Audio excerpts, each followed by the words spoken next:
When you have an enterprise content site, right? I'm talking thousands of pages, hundreds of thousands of page views. How do you manage reporting of that? When you have departments, you have different sections, you have sub organizations, and everyone wants their own reporting, whether that's by conversions of whether that content is turning into MQLs or into leads or into newsletter subscribers, as well as maybe generating sales. How do you do that based off of large volumes of content is what we're going to be talking about today. Hi, my name is JJ Reynolds. I'm the founder over at Vision Labs, a premium measurement agency. And today we're going to be talking about this with some diagrams and some visualizations. I'm excited to show you what we've got. I have three different categories. I'm going to call this content. We're then going to have the default site, and then we can have sales. Within content, you might have the blog, and within a blog, you might have categories, right? So, for example, you have, let's just say, updates versus other things. You get the idea of categories of blog content. Maybe there's things around times, updates, etc. You then have the product. If you have a product, right? There's updates, features. Maybe you have locations. You could have geography. So if you're like a franchise or you have multiple locations, you can have geography-based reporting. You can also have maybe podcasts where you have episodes and different types of podcasts. So one of our clients, I think, has 7 podcasts that they run at once. Those are all there. We then have something that I'm going to call the default site, which is your home pages, your about pages, your kind of contact us pages. If you don't have a category for that, I call it the default site. And then we have sales. There's a lot of other categories that can be used. For this example, I'm just going to group it into these 3 here, just so that we have something very simple. The goal of what we're looking for, if I swap into this kind of overview here, is that we have a report where we can have the granularity that we require, right? So the granularity, and then we need to know the who's and the what happened, right? So those are the 3 main things that we need to show. I'm not going to show all the SQL and BigQuery-ness of getting data together, but what I'm going to show you next is the visuals of how you can think about this and categorize this in something that's more dynamic for your organization. Okay, so now we are inside of Looker Studio. You can use your data visualization of choice, but now let's get to cooking. So here is where you really want to dive into how you categorize things. Are you using, there's kind of 2 different categories of doing it. There's one option is using the URL path, which I'll show you right now. Because that's probably the easiest way. The second way is if you have a better kind of planning phase here, is that what you're able to do is use the data layer. And I won't dive into that in ad nauseum, but basically what you're able to do is you are able to use the data layer to update the information about every individual page as it happens. So what we can see, I'll use my big arrow here, is we have a category. We have blog regex. That is indicating of it's in the blog. We then have Looker Studio reports, right? These are reports that we use for marketing purposes. We then have resources. So there's these resources cheat sheets. So we have blog, resources, and then Google. So what we can do with this information here is we can create a new field. And I'm going to show you exactly how to do that. Is you can create a field within your visualization that categorizes those pages. I'm going to create something called a case statement, and it uses case when, then the field that you're going to look at. And so the scoping is very important. This is not a scoping tutorial, but we're going to use landing page. We've already summarized all this data in BigQuery using GA4 schema. So there we go. So in landing page here, and we want to say contains something, right? So what we could use is actually the contains text function within Looker Studio. And again, if you're using Tableau or something else, you can use those functions. I'm not offended. And then we can say when it contains blog, right? So when the landing page contains blog, we are going to call this, then we're going to say blog. We can do the same thing. I'm just going to copy this really quickly. Oopsies, and put it right there. And say when this contains resources, then resources. And then we can do one more, and I think this is when this contains lookerstudio.google. I believe that's it. Pro tip is put this in the back, lookerstudio.google. There we go. I'll just put .com. Then Looker Studio demo.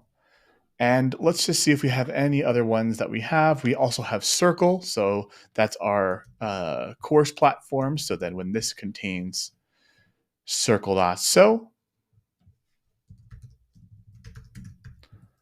then we can have in our circle. So I'm just using our agency data here. So you are going to have much more content, much more things. And if you are at all interested, contact us. We can help you out with this. And I'm going to put else when the landing page is, and then we'll call this uncategorized. Okay. And then end. So this should be our landing category. Oopsies. No, else is just uncategorized. There we go, folks. The little green check mark means we are good to go. So I'm going to hit save on that. We're going to hit done. This is landing category. And now we should have a field. If I add that to this table, and I'm just going to scroll on up here, and we can have a landing category. Okay. So now let me make this a little bit bigger for everyone playing along at home so we can make these easier for you to see. Okay. So now every single category, every single page is going to have a category. So we can have uncategorized is the home page, blog is the blog, other sites, et cetera, on that. And so without any effort, right? This is my favorite part about this is without any effort, we can then say, how are these categories performing from a direct response perspective? And so I can get rid of this and we can just have now landing category. So here we have a lot of uncategorized right now. We've got our blog driving some leads from impressions. We've got resources doing pretty good as well. And so you can see right here at a glance how those are doing. And then you can layer on even something more of saying, where do they come from? So what if we took this and we added in a category of saying, let's just copy these exact same metrics. Not pretty, I know, folks, don't worry. And we just have these up here. So here we have our category by landing pages. We've got our landing page category. And then we just took this and we put in our session first source.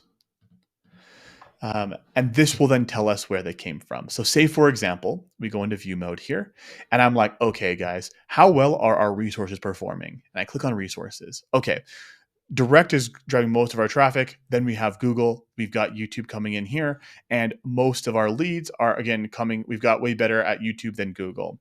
Are we trying to push on that there? Or what are we trying to do? Our Looker Studio demos, right? We have all of these traffic sources coming from Looker Studio demos. How is our blog doing? Our blog is really inefficient at getting people to view lead magnets. Now at a high level, you have every single category of your site. Again, I just did this very quickly for our little tiny agency site. But if you are an enterprise content site or have lots of content, lots of pages, you can do this and then have something that's very useful. Okay, now that you have that understanding, we can actually take that one step further and do something like this. So what I've got here in this tab, let me get rid of these and these, is we have a field here that is account distinct of the landing page. So how many unique blogs, or like, let's just say this is unique pages, and then it's going to cause me some problems here, folks, because it's going to want to have this style be carried over, but not to worry. We know how to fix that. Just turn this to transparent. There we go. Hit reset. Okay, so now we have unique pages. Let's bring this to front. There we go. And then we have a spike line of that exact thing. So how are new pages being added to our site? How is that happening over time? There we go. Then we have the number of sessions being generated, okay? And the number of generate leads happening there. So I'm just going to copy this over here. And if you don't know how to do this, again, Looker Studio tutorial, you can paste styles and then you're able to really optimize things. Okay, so then we have our landing page category. Let me put in our one we just built because that is better than what I did before prepping this thing. So now we have our landing page category. What we can do is we can take this, we can add a control that is a drop-down list and put that right here and put that over this and make it all the way wide. And we can have our landing page category and put sessions just to keep things succinct. Go to style, scroll all the way down here, and we want to remove this border shadow so that it looks like that. Okay, then we can actually say is I want to have this be a default. So I want this default to be blog. And I'm going to group this together, Command G if you're on a Mac, and I'm going to then hit reset on this entire page. So this is all grouped together now. And if we hit Command R or Control R if you're on a PC, I feel sorry for you. Or if you're on Microsoft Teams, I apologize as well. And so now we should have this category just be tied to the blog. We can do that very fast. And I'm going to copy and paste that one more time. And we can also do this for resources.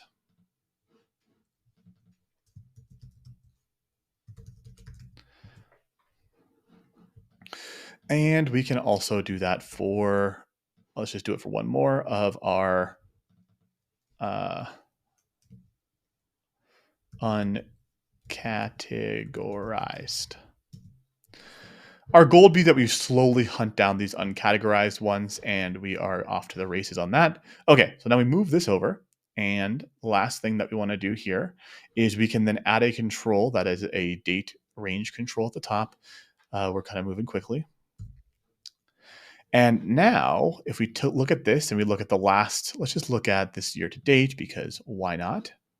And we go to view mode, what we can see is all the different types of categories of blogs, of the number of sessions, the number of leads generated for every single one of these. And that, when you have a giant site, right? We're looking at very small numbers here, but if you have a large site and you're like saying, hey, how many people are coming to these pages? What's our average number of sessions per page? We could use that as a metric. We could have all of these broken down by different categories for departments, for product, for features. And now at a glance, you can see, are we doing what we expect to happen? And we can layer in new functions. That's the part that I think most people always forget about, is what if we added in just a simple filter up here, and we put this in as our session medium. All right. And so now I can say, how is our organic traffic doing? Okay. Are we going in the right direction? How is our referral traffic happening? Is it working out the way that we thought it would be? And so now you can really get diving in to the nuance of what's happening for each of these categories, no matter how big your site is. So I hope this has been helpful, at least giving you a new way to think about your overall reporting system and reporting structure, whether you're tagging at the URL, whether you're tagging at the data layer, and you're able to build a report that makes sense to you and your teams can act on.